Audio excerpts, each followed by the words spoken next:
The fall of David Dobrik, or the end of David Dobrik. Many assumptions have been circling around on why he left YouTube, which correlates to his downfall. One reason could be his transition to Snapchat, which will be important later in the video, or it could be the launch of his new pizza restaurant Dobrik's Pizza, which he told ET saying, "There is no way if I was making videos I would be able to make this," whilst also claiming he had been taste testing pizza for months prior to the opening, since all the cases that may have led him to this point are many. Let's break it down a bit, starting with 2020. The YouTuber has faced the fallout of injuring friend and former Vlog Squad member Jeff Wittek in a 2020 incident where the 32-year-old was injured in a crane Dobrik was piloting.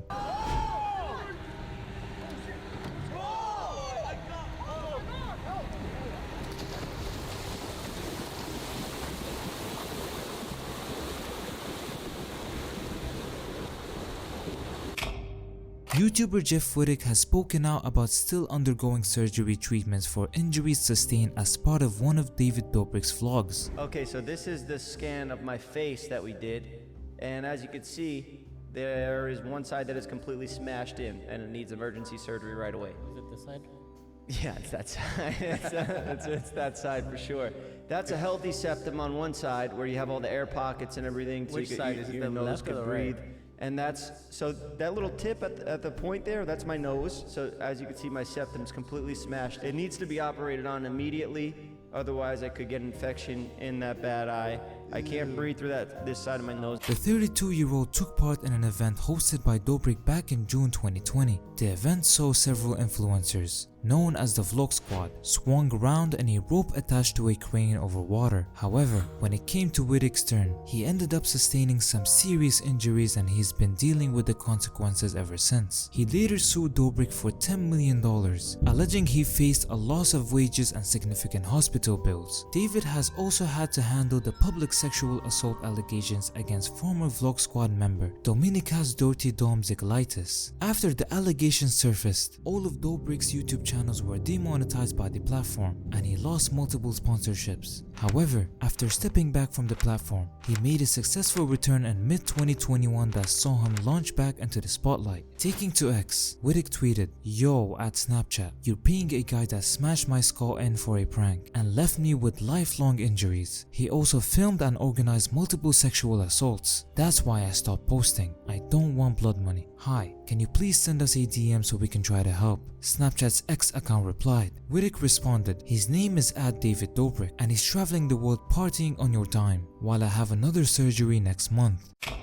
Wittek's mention of Dobrik filming sexual assaults refers to a woman coming forward in 2021 to accuse a member of the Vlog Squad of sexual assault. The woman claimed Dobrik recorded her as she entered a room and was involved in a threesome in 2018, saying she was too drunk to give consent and that subsequently she had been sexually assaulted. Dobrik later released a video onto YouTube saying he fully believed the woman who came out against the member and said she was sexually assaulted by him. While arguing he got approval from her to post the video at the time, he added he should have never posted it and apologized. We're gonna do a head count for the vlog. Okay, yeah.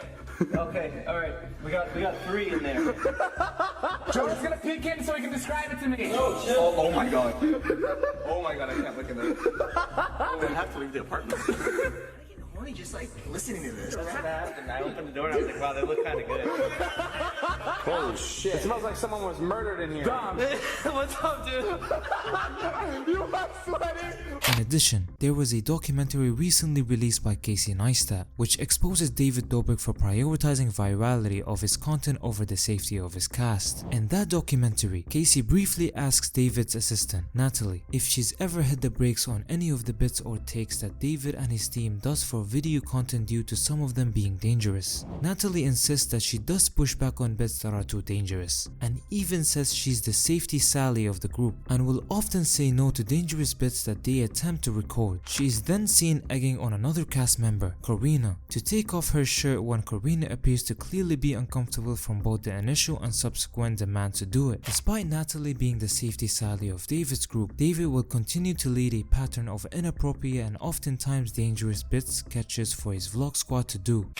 Seth Franchois and Big Nick, who were both featured in many of David's earlier vlogs, came forward with allegations of their own. Both Nick and Seth talked to Ethan and Hila Klein on the H3H3 podcast about their experiences, which further showcase how David Dobrik has injured someone yet again, but this time mentally. Nick said he was often forced to endure jokes about his dwarfism and other ableist commentaries. I was confusing.